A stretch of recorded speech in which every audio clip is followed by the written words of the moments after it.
Welcome to Module 4, Part 3. In this part, I will review the transcription of the nasal and fricative consonants and will show you how to recognize them on the mid-sagittal section. I will also introduce the transcription of syllabic consonants in the nasal consonant section. There are three nasal consonants. These are the first sounds in mo and no, and the last sound in ring. All of the nasal consonants are produced by creating a complete stoppage of airflow in the oral cavity and simultaneously lowering the velum to open a passage from the pharynx to the nasal cavity. Air is prevented from flowing out of the nasal cavity, but the channel created between the velum and the posterior wall of the nasal cavity allows air to flow through the nasal cavity and out the nose. The nasal consonants have the same places of articulation as the b, d, and g phonemes in English. All of the nasal consonants are voiced sonorant consonants. Because the air cannot flow through the oral cavity for the nasal sounds, the quality of the nasal sounds is determined mostly by the resonances of the nasal cavity, which does not change its shape with the place of articulation of the different nasal sounds.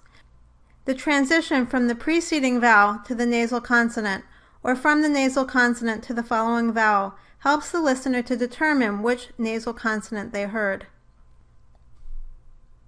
On the mid-sagittal section, the nasal consonants m, n, and ng look identical to the b, d, and g phonemes, except that the velum is lowered so that there is a small channel allowing air to flow between the pharynx and the nasal cavity.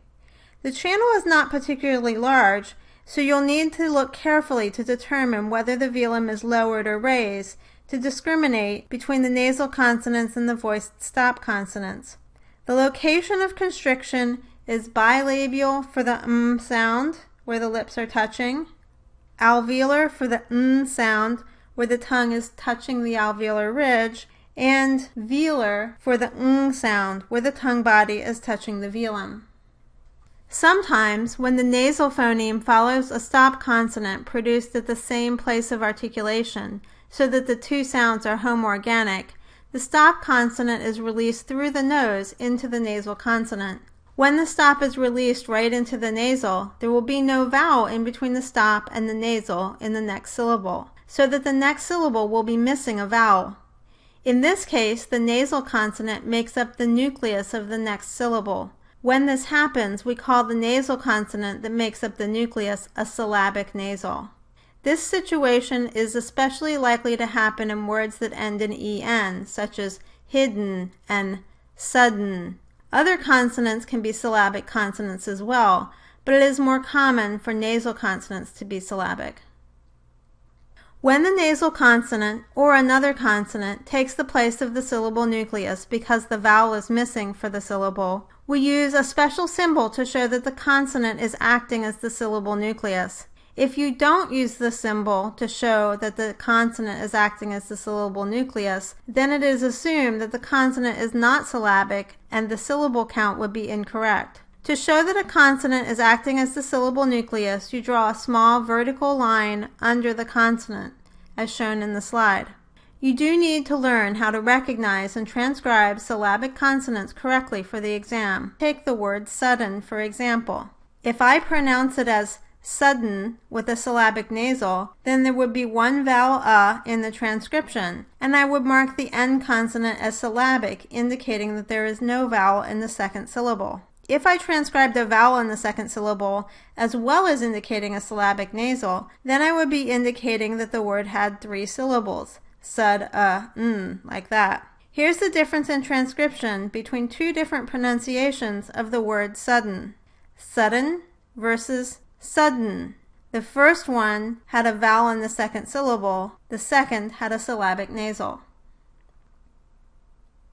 Your textbook has some good exercises for learning to identify syllabic nasals, but let's go over a few examples. In this exercise, your job is to determine whether the words I pronounce should be transcribed with a regular nasal, a syllabic nasal, or both. Here's the first set. Nasal, intonation, ocean, ambulance. Scroll back to hear them again if you need to. Pause the recording and write down your answers. Here are your answers, as well as a transcription of each word.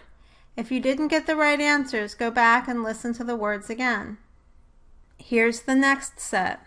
Bitten, symbolism, kitten, wrap 'em up. Pause the recording and write down your answers. Here are the answers, as well as a transcription of each word. If you didn't get the right answers, go back and listen to the words again.